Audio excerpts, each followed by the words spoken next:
ஏற்கனவே நான் உறுதி அளித்தவாறு பரந்தூரில் புதிய விமானம் நிலையம் அமைக்க மேற்கொண்ட நடவடிக்கைகள் இந்த அரசால் கைவிடப்படும். மாண்பு உறுப்பினர்களுக்கு விதியை படித்து விட்டேன். இந்த விதிப்படி தான் நடப்பேன். மாற்றம் கிடையாது. நீங்கள் எதிர்த்து குரல் கொடுப்பதாக இருந்தால் தாராளமாக நீங்கள் வெளியே சென்று குரல் கொடுக்கலாம். அவைக்குள்ளே நான் இதை அனுமதிக்க முடியாது.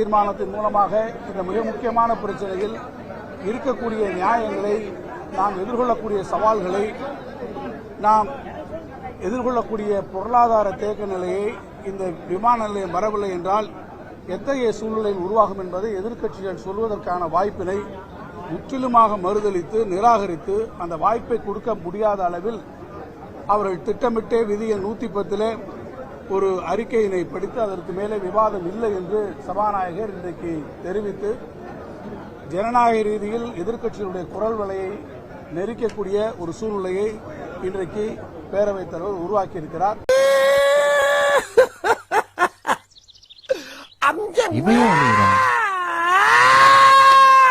வளர்ச்சிக்கு எதிரானவெல்லாம் கிடையாது. ஏர்போர்ட்டே வரக்கூடாதுன்னு நான் சொல்லல, இந்த இடத்துல வரக்கூடாதுன்னு தான் சொல்றேன். மக்கள் மத்தியிலே நான் அன்றே அறிவித்ததை நிறைவேற்றும் பொருட்டு ஏற்கனவே நான் உறுதி அளித்தவாறு பரந்தூரில் புதிய விமானம் நிலையம் அமைக்க மேற்கொண்ட நடவடிக்கைகள் இந்த அரசால் கைவிடப்படும்.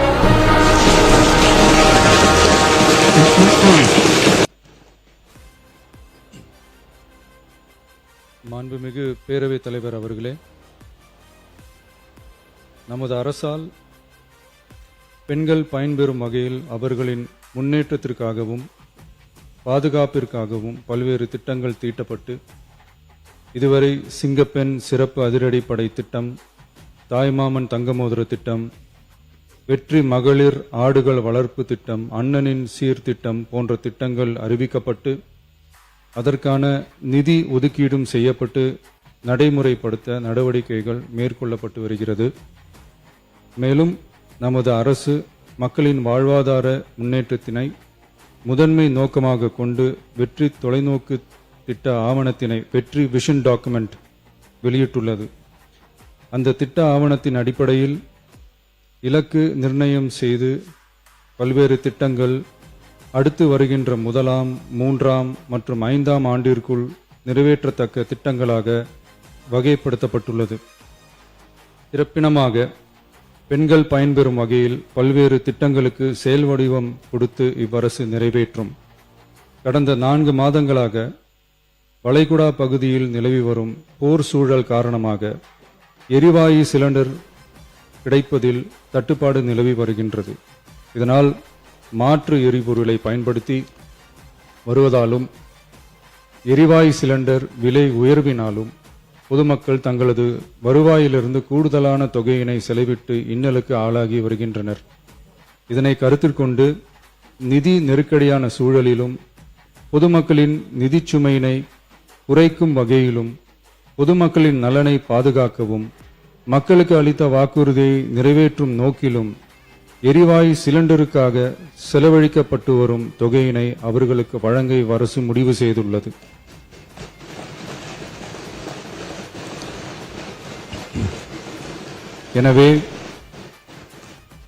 எனவே குடும்ப தலைவிகள் பயன்பெறும் வகையில் முதல் கட்டமாக அன்னபூர்ணி சூப்பர் 6 திட்டத்தில் ஆண்டிற்கு 3 விலையில்லா எரிவாயு சிலிண்டர்கள் வழங்கப்படும்.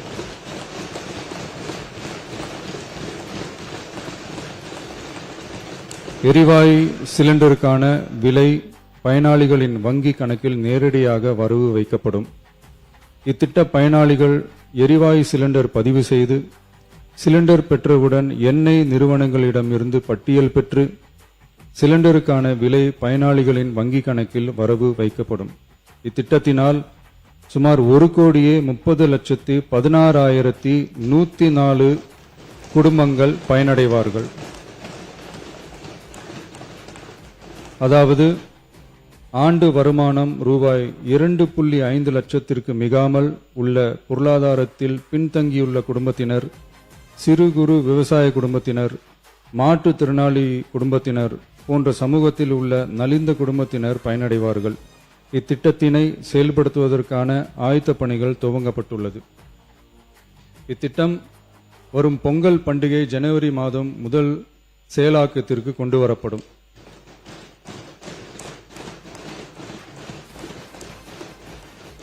இத்திட்டத்திற்காக ஆண்டுதோறும் தோராயமாக 4000 கோடி ரூபாய் ஒதுக்கீடு செய்யப்படும் என்பதை மாண்புமிகு பேரவைத் தலைவர் வாயிலாக இந்த அவைக்கு தெரிவித்துக் கொள்ள விரும்புகிறேன்.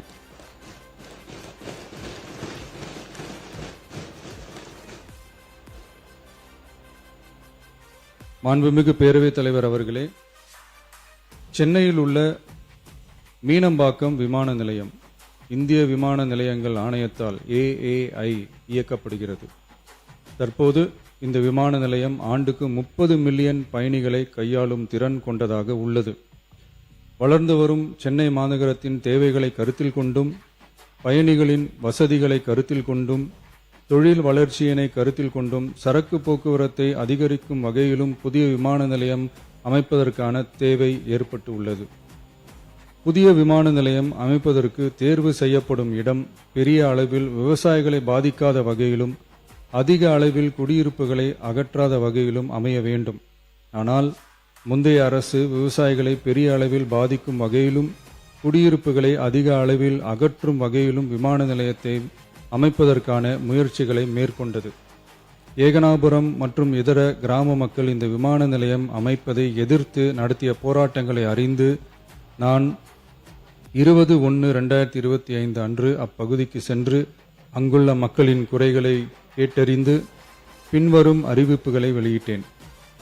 சென்னை பரந்தூர் மற்றும் அதனை சுற்றியுள்ள 12 கிராமங்களில் அமைய இருக்கும் விமான நிலையத்தை எதிர்த்து போராடும் மக்களுடன் நான் உறுதியாக நிற்கிறேன்.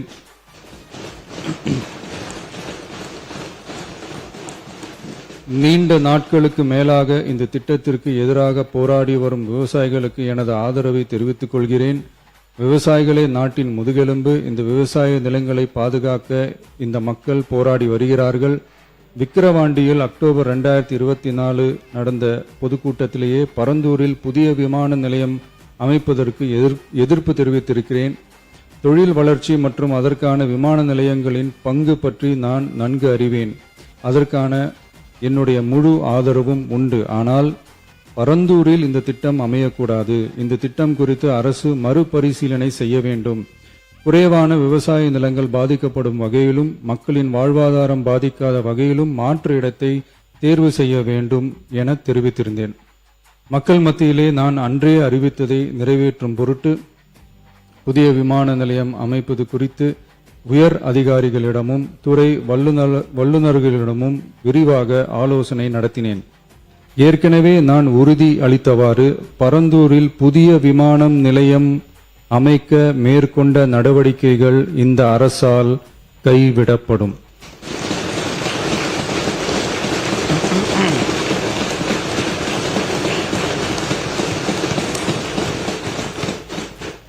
துறை சார்ந்த வல்லுநர்கள் மற்றும் கல்வியாளர்கள் ஆகியோர்களிடம் கலந்தாலோசித்து விவசாய நிலங்கள் மற்றும் குடியிருப்புகளுக்கு பெரிய அளவில் பாதிப்பு ஏற்படாதவாறு புதிய விமான நிலையம் அமைப்பதற்கான பொருத்தமான சில மாற்று இடங்கள் தேர்வு செய்யப்பட்டுள்ளன. அவ்விடங்களில் தொழில்நுட்ப ரீதியான சாத்தியக்கூறுகளை சம்பந்தப்பட்ட துறைகள் மூலம் விரிவான ஆய்வு மேற்கொண்டு புதிய விமான நிலையத்திற்கான இடம் விரைவில் இறுதி செய்யப்படும்.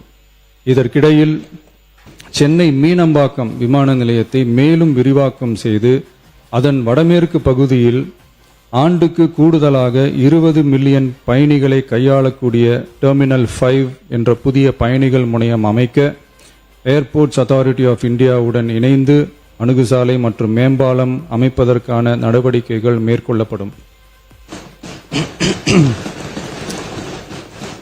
சென்னை மீனம்பாக்கம் விமான நிலையத்தில் தற்போது நடைபெற்று வரும் டெர்மினல் 3 பயணிகள் முனையம் கட்டுமான பணிகள் முடிவுற்ற பின் ஆண்டுக்கு 35 மில்லியன் பயணிகளை கையாளக்கூடியதாக இருக்கும். மேலும் புதிய டெர்மினல் 5 பயணிகள் முனையம் செயலாக்கத்திற்கு பிறகு ஆண்டுக்கு மொத்தம் 55 மில்லியன் பயணிகளை கையாளக்கூடியதாக இவ்விமான நிலையம் இருக்கும்.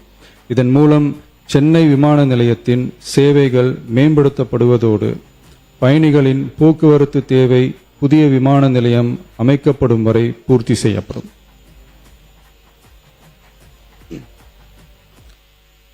மாண்புமிகு பேரவைத் தலைவர் அவர்களே, ஒரு மாநிலத்தின் உண்மையான முன்னேற்றம் என்பது அதன் பொருளாதார வளர்ச்சியால் மட்டுமல்ல, பெண் கல்வி, வேலைவாய்ப்பு, மருத்துவம், வணிகம் மற்றும் சமூக வாழ்வின் அனைத்து தளங்களிலும் சுதந்திரமாகவும் பாதுகாப்பாகவும் பங்கேற்கும் வாய்ப்புகளாலும் அளவிடப்படுகிறது.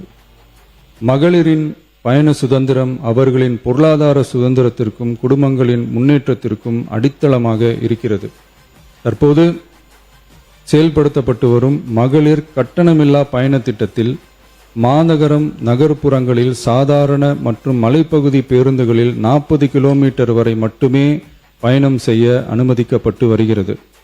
எக்ஸ்பிரஸ், LSS, டீலக்ஸ் பேருந்துகள் மற்றும் புறநகர் பேருந்துகளில் கட்டணமில்லா பயணம் அனுமதிக்கப்படுவதில்லை. தமிழ்நாட்டின் எந்த பகுதியிலும் வசிக்கும் ஒரு மகளிரும் போக்குவரத்து கட்டணத்தால் தமது வாய்ப்புகளை இழக்கக்கூடாது என்ற சமூக நீதி சிந்தனையை இவ்வரசு முதன்மையாக கொண்டுள்ளது. இதனை கருத்தில் கொண்டு மகளிர் கட்டணமில்லா பயண திட்டத்தை விரிவுபடுத்தி பெருமளவில் பயனளித்திடும் விதமாக வெற்றி பயணம் என்ற பெயரில் தேசத்தந்தை மகாத்மா காந்தியடிகளின் பிறந்த நாளான அக்டோபர் 2ஆம் தேதி முதல் செயல்படுத்த அரசு முடிவு செய்துள்ளது என்பதை இந்த மாமன்றத்தில் மகிழ்ச்சியுடன் அறிவிக்கிறேன். அதன்படி முதல் கட்டமாக மாநகரம் நகரங்களில் சாதாரண பேருந்துகள் மட்டுமின்றி மாநகரம் நகர்பகுதிகளில் இயங்கும் எக்ஸ்பிரஸ், LSS, டீலக்ஸ் அரசு பேருந்துகளிலும் மகளிர் கட்டணமில்லா பயணங்கள் மேற்கொள்ளலாம். மேலும் கூடுதலாக மாவட்டங்களுக்கிடையே பயணம் மேற்கொள்ள ஏதுவாக புறநகர் மற்றும் மலைப்பகுதிகளில் சாதாரண கட்டண பேருந்துகளிலும் மகளிர் கட்டணமில்லா பயணங்கள் மேற்கொள்ளலாம். இத்திட்டத்தில் பயன்பெற வருமான உச்சவரம்போ மற்றும் மேற்கொள்ள விரும்பும் பயண எண்ணிக்கையிலேயோ கட்டுப்பாடுகள் இல்லை. வெற்றி பயண திட்டம் இதர சேவைகளிலும் படிப்படியாக விரிவுபடுத்தப்படும். இதன் மூலம் மாநிலம் முழுவதும் மகளிருக்கான எளிதில் அணுகக்கூடிய பொது போக்குவரத்து வசதி பெருமளவில் கிடைக்கும். இதன் மூலம் மாணவிகள் தொலைதூரத்தில் உள்ள கல்லூரிகளுக்கு செல்லவும், பணியிடங்களுக்கு செல்லவும், மருத்துவம் மற்றும் அத்தியாவசிய சேவைகளுக்கும் கட்டணமின்றி பேருந்துகளில் பயணிக்க இயலும். மாண்புமிகு பேரவைத் தலைவர் அவர்களே, வெற்றி பயணம் என்பது கட்டணமில்லா ஒரு பேருந்து பயணம் மட்டுமல்ல, ஒரு மாணவியின் கல்வி, ஒரு தொழிலாளியின் வேலைவாய்ப்பு, ஒரு தாயின் குடும்ப பொறுப்பு, ஒரு தொழில் முனைவோரின் முன்னேற்றம் போன்றவற்றை உறுதி செய்யும் சமூக முதலீடாகும்.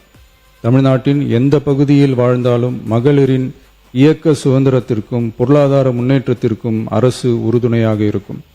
இத்திட்டத்தின் கீழ் திருநரும் டிரான்ஸ்ஜெண்டர் கட்டணமில்லா பயணங்கள் மேற்கொள்ளலாம். வெற்றி பயணம்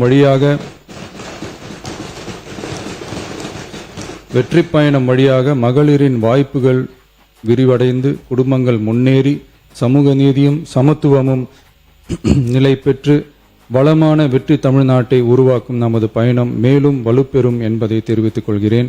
இத்திட்டத்தை செயல்படுத்துவதன் மூலம் ஆண்டுதோறும் தோராயமாக 6000 கோடி ரூபாய் செலவினம் ஏற்படும். நன்றி, வணக்கம்.